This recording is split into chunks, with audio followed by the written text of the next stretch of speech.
Translation and purport by His Divine Grace, Sri Bhaktivedanta Swami Prabhupada Ki. After hearing the news of Mother Sita's entering the earth, the Supreme Personality of Godhead was certainly aggrieved. Although He is the Supreme Personality of Godhead, upon remembering the exalted qualities of Mother Sita, He could not check His grief in transcendental love. So you'd like to repeat that verse?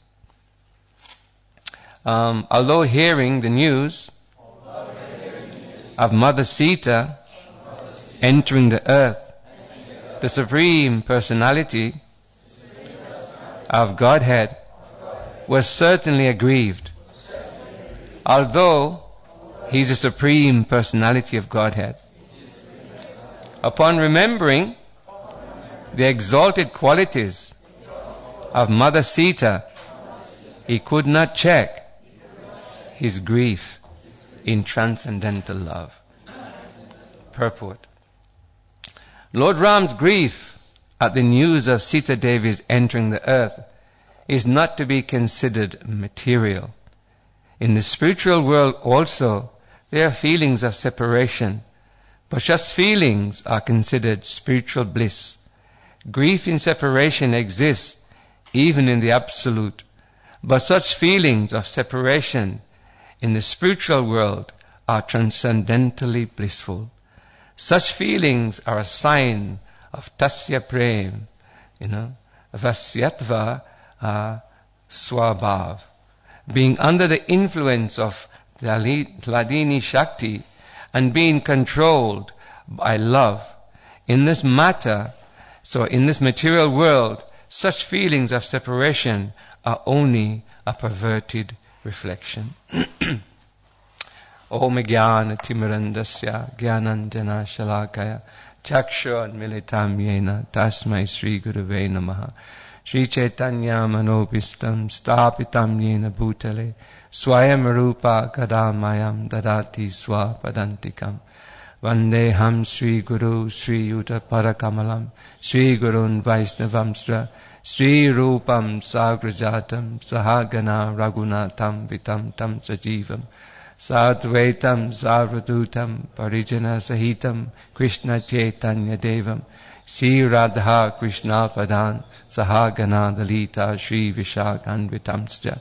He Krishna Karuna Sindhu Dina Bandho Jagatpate Gopesha Gopika Kanta Radha Kanta Namostate.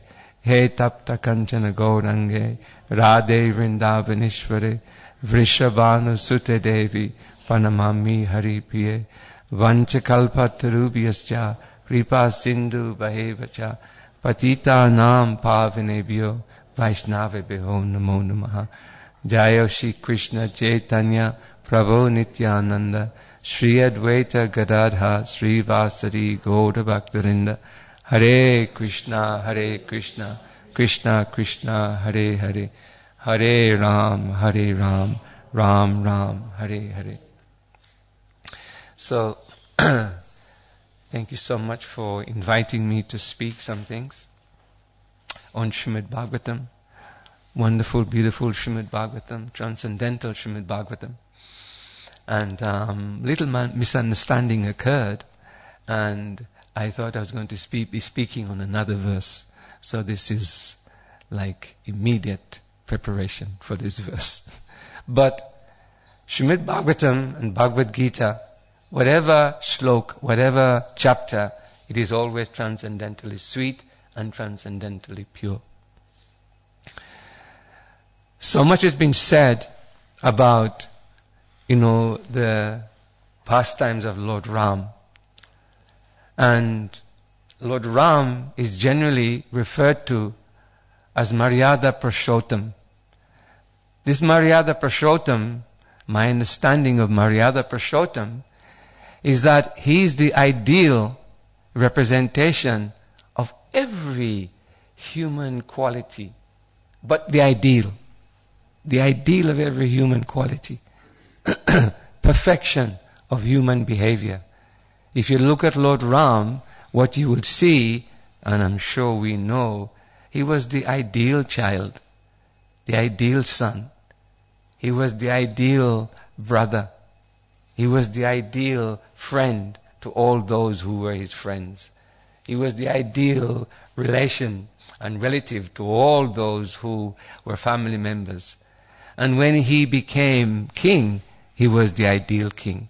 So every aspect of Lord Ram's behavior, if you look at it from the, if you like, human society point of view, although Lord Ram truly was a transcendental supreme personality of Godhead, but one of the features of Lord Ram and his pastimes is that he was very, very reluctant. I don't think he ever admitted, yes, I'm the supreme personality. He was always covered in that way. Although his deeds were extraordinary, without doubt, extraordinary deeds. But still, there was a sense of, no, you think I'm the supreme, they say I'm the supreme, I'm just the king, son of the king, and that's all I am. But his behavior was transcendentally pure. So when Mother Sita, it is said here, decided to again enter the earth, he was showing grief. But this was not the first time Lord Ram was showing grief like this, like an ordinary human being. Like an ordinary, you could say, husband, Patidev, in separation. When was the first time he showed real grief that actually had devotees surprised? When was the first time? Can you remember? Anybody remember? When Ravana adopted Mother Sita. He was like a lost soul.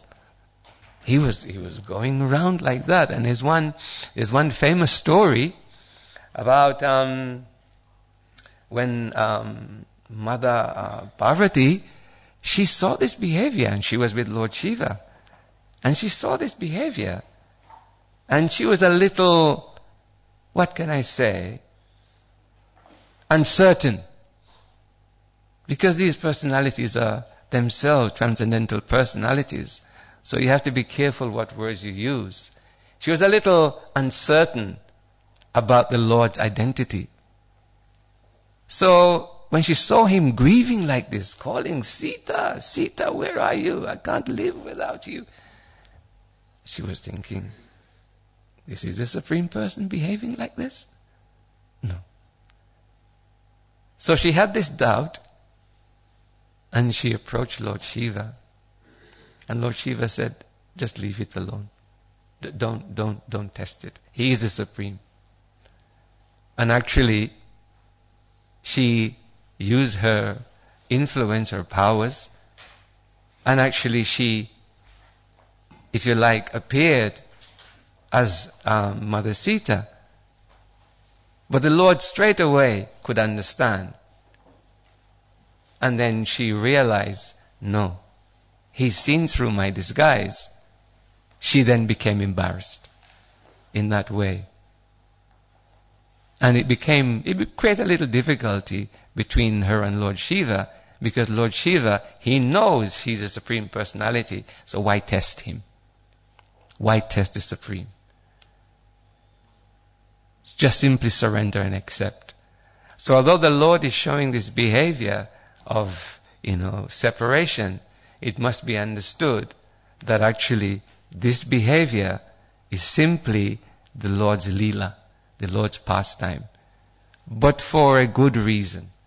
Everything about the Lord's pastime was to show how one should behave. There is a very good example, so many examples, but when he was, if you like, tricked into not being crowned as king, and Mother Keke manipulated the situation so that Bharat supposedly should have been enthroned as king. Bharat was very angry when he came to know, and he refused to speak to her, threatened her, refused to speak to her. What was Lord Ram's reaction? Lord Ram's reaction was one, first of all, chastising Bharat. No, she's your Mataji. You never think like that. Don't say one unkind word about her.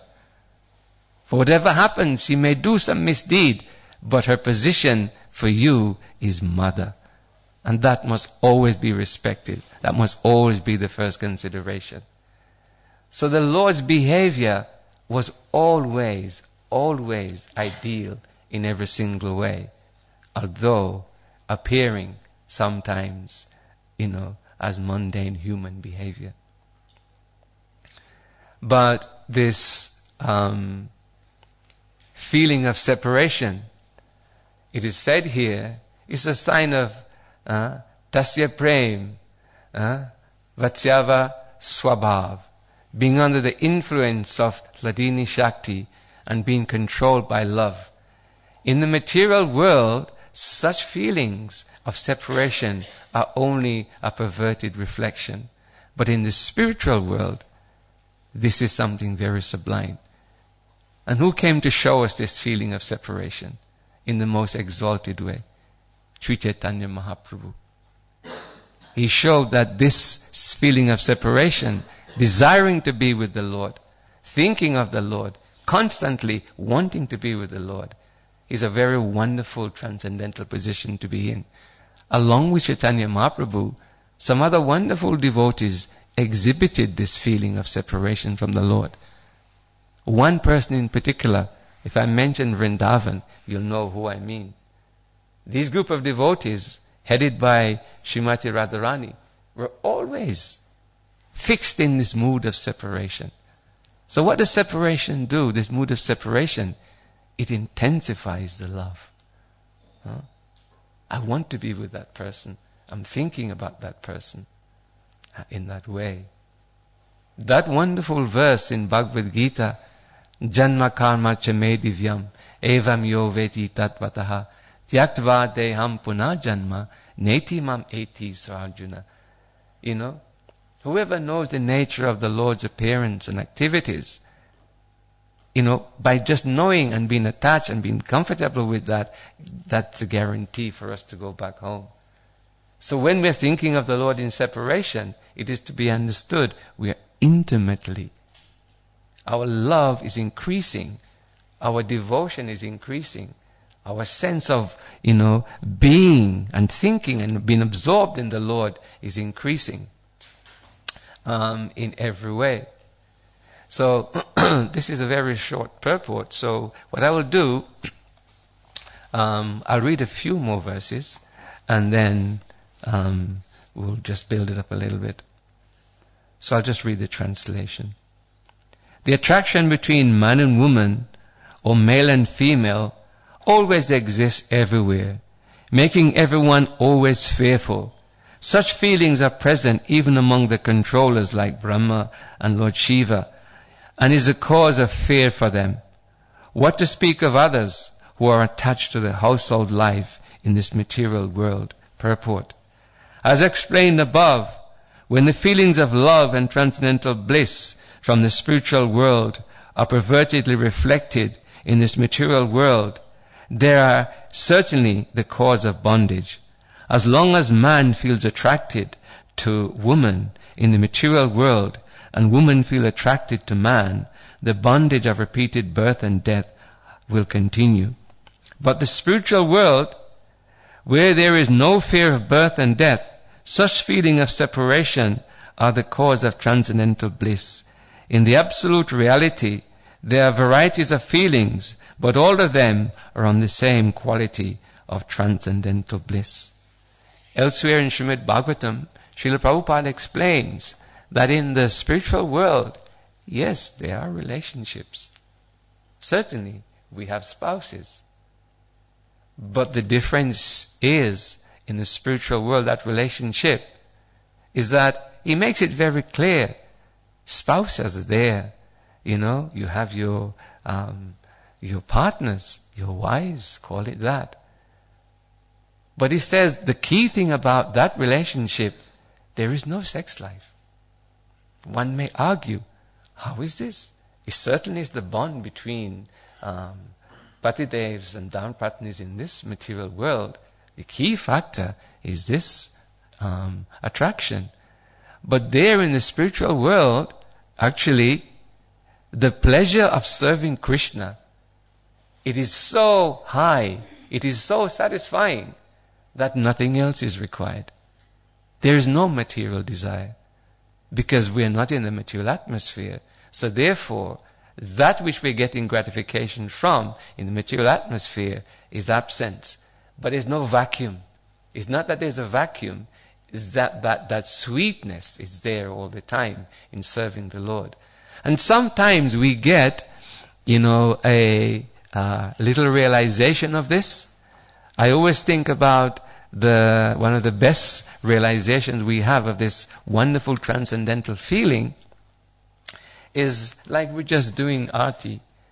When you're doing arti, you may see the opposite gender, but because the focus is Krishna, the sweetness is coming from the kirtan. The sweetness is coming from the glorification.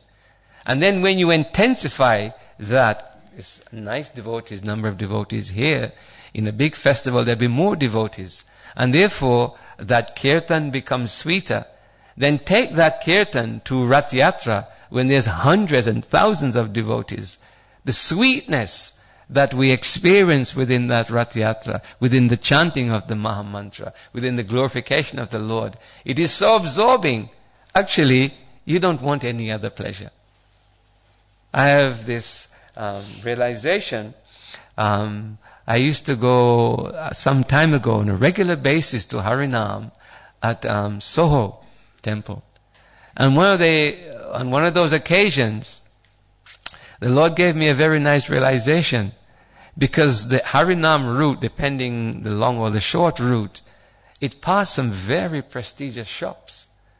The kind of shops that if you weren't on Harinam, you might be tempted to have a look inside and see, because the things are so attractive, whether it's menswear, whatever it is, the big hotels, and you'd be tempted just to have a look out of curiosity. Your eyes and your mind may be drawn. But when you're doing Harinam, it doesn't matter what you see. It doesn't matter the Rolls Royces outside of the hotels. It doesn't matter what you see. What are you thinking? It's nothing. It's nothing. It has no value. It has no attraction. You're simply passing it by on another higher level, higher realization. So imagine that feeling. Imagine the feeling of that you have in Rath Yatra. Imagine that's what you have intensified maybe 1,000,000 times in the spiritual world. Then you can see you may have your spouse, but the attraction is on a higher level. It's simply glorifying the Lord. It's simply being absorbed in the Lord's transcendental service, which is very sweet. The devotees know it's very sweet. The examples I've given. There's another example I haven't given about tasting and relishing the sweetness, of the Lord. Those who serve the Lord as pujaris will know there's another level of sweetness there. It's very satisfying. It's very absorbing. There's also another level when you're serving the Vaishnavas. It's also very satisfying. But there's another area as well when we're chanting. There's a certain time when we're chanting. It doesn't happen all the time, but there's a certain time, we all have that experience. My rounds are finished so quickly. It may be that it's here. It certainly identifies when you go to the holy Dham. Your rounds are finished so quickly. And you're thinking, oh my gosh, I'm doing 16. I've done 32. I'm doing 64. Why can't I do it back in the UK? Because the atmosphere is very pure. The absorption is very pure. The sense of wanting to, your contact with the Lord and the Lord's transcendental energy is very pure. And therefore, your absorption is also very high and very satisfying. So in this way, this feeling of separation, it's one of the features of the spiritual world that gets intensified to a very, very nice degree. I'll read one more verse. After Mother Sita entered the earth, Lord Ramachandra observed complete celibacy and performed uninterrupted, Agnihotra Yagya for 13,000 years. Read another one, purport. After completing the sacrifice, Lord Ramachandra, whose lotus feet were sometimes pierced by thorns when he lived in Danda Karanya, placed those feet in the hearts of those who always think of him. Then he entered his own abode, the Vaikuntha planet, without the Brahmajyoti, beyond the Brahmajyoti. Purport. The lotus feet of the Lord are always subject matter of meditation for devotees. Sometimes when Lord Ramachandra wandered in the forest of Danda Karanya, thorns pierced his lotus feet. But devotees, upon thinking of this, would faint. The Lord does not feel pain or pleasure from any action or reaction of the material world. But the devotees cannot tolerate even the pricking of the Lord's lotus feet by a thorn. This was the attitude of the gopis. They thought of Krishna's wandering in the forest with pebbles and grains of sand, pricking his lotus feet. This tribulation in the heart of a devotee cannot be understood by the karmis, jnanis or yogis. The devotee who could not tolerate even thinking of the Lord's lotus feet being pricked by the thorns were again put into tribulation by thinking of the Lord's disappearance. For the Lord had to return to the abode after finishing his pastime in this material world. The word Atma, Jyote, is significant. The Brahmajyoti, which is generally appreciated by the Jnanis, Munis, philosophers, who desire to enter it for liberation, is nothing but the rays of the Lord's body. And here, I think this verse is from Brahma Samhita. Yasya prava pravatato jagadanta koti koteshu esha vasutadi vabhuti bhima tad brahma nishkalamanantam ashesha bhutam govindamadi pursham tamaham bhajami. Purport continues. I worship Govinda, the primeval Lord, who is endowed with great power.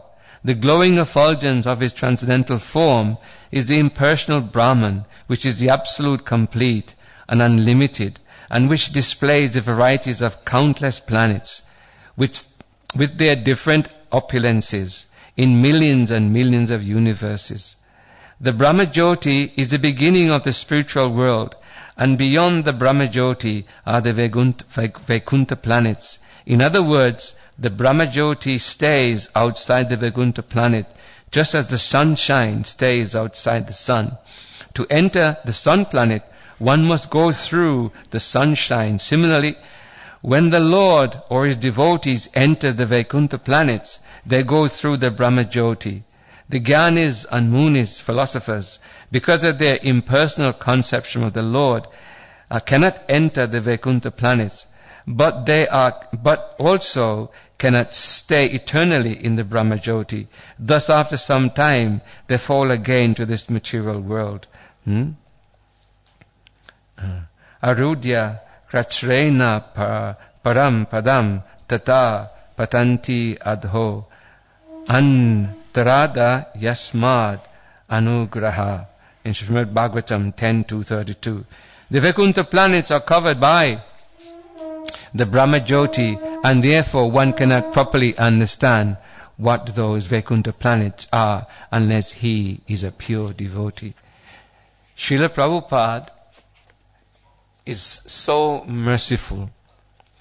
Sometimes the devotees, and I know not many devotees, so I should say maybe the neophyte devotee, he sometimes thinks, Srila Prabhupada, Kulananda ki jai, Sitaram Lakshman Hanuman ki jai. Sometimes I would say the neophyte devotee, he or she sometimes thinks, oh, that Srila Prabhupada is over glorified. Srila Prabhupada is over praised. But actually, as you go on in Krishna consciousness, by the mercy of the Vaishnavas, by the mercy of Srila Prabhupada, and the mercy of Srila Prabhupada is in his wonderful translations. one becomes more and more convinced of the glories of Srila Prabhupada. Srila Prabhupada was without doubt, by any way that you want to look at it, was an absolutely pure devotee. A fully competent, fully qualified, Pakka Acharya. So in that way, one comes to appreciate, and from different angles, one of the glorifications of Srila Prabhupada for me, and especially for the Western devotees who are not brought up in Bharatiya culture. So we didn't know anything about Vedic philosophy. We didn't know anything about Vedic tradition, Indian tradition. We just had Western views. One of the things that we come to appreciate so much about Srila Prabhupada is that Srila Prabhupada gave us a very, very direct understanding and no deviation understanding of actually how to see Krishna and how to practice Krishna consciousness. He explains in such an elaborate way how wonderful the heavenly planets are. In the 5th canto, the explanation of all the heavenly planets, it's so nicely set out that one can appreciate. Indra is a very powerful person. Surya is a very powerful person. Chandra is a very powerful person. Just see the opulence under which they're living. It's grand. The bodies that they have, the intelligence, the physical strength, the opulence of which they are enjoying on a daily basis. But Srila Prabhupada never said in one word of his purports, try to go there. He never said try to go there. He always said that's very nice, but focus on Krishna.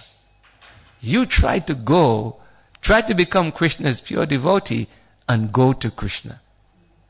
All this wonderful atmosphere is there, right up to Brahmaloka, where the very ground in Brahmaloka is gold. He never hints that one should try and aspire to go there. No, it's very nice. I needed to know it. Transcendental knowledge, absolute truth means you know 360 degree of everything. That's the absolute truth. Or else you have got gaps in your knowledge. So he gives the absolute truth, so we know everything.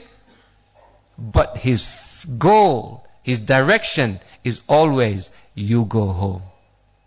You practice devotional service so that you can go past the Brahmajyoti, back into the spiritual world, and regain your eternal constitutional position as a servant of Krishna and serve there. This is a wonderful message. I could spend many hours talking about just this point, because you will not see this clarity, you will not see this purity of focus in many teachings about Vedic philosophy and about God consciousness. So we don't get confused. We understand. Srila Prabhupada gives another nice example in this regard, that we may not be able to in the beginning see the relevance of the devotional service we're practicing, whether it be chanting, whether it be we're serving as pujaris, whatever it is that we're doing in devotional life, we may not be able to see, how is this relevant? But then he gives a very nice example, and I'm sure you know and remember the example. He gives the example about the mangoes. And the one mango is not fully ripe, and the other mango is fully ripe. But he says, they're both mangoes. And then he goes on to explain that because they're both mangoes, this is like your position here and in the spiritual world. That devotional service you're doing here now, practicing Krishna consciousness, you're simply in the unripe state. But when you go back to the spiritual world, by the qualification of devotional service, you then become the ripe, fully succulent mango. But the mango is the mango. By practicing the devotional service, it's the same. So in that way, we are never going to get, those who are practicing Krishna consciousness in this pure way, we don't have to worry about being stuck at the entrance of the spiritual world in the Brahmajyoti, because we are practicing devotional service, and that will take us right through into that area of Vaikuntha where we can continue serving. We are serving now, and we will continue to serve in that way. I just want to finish off by saying that, in the earlier verses, there was a point made, I think in the 11th verse of this 9th chapter. There's a point made about when the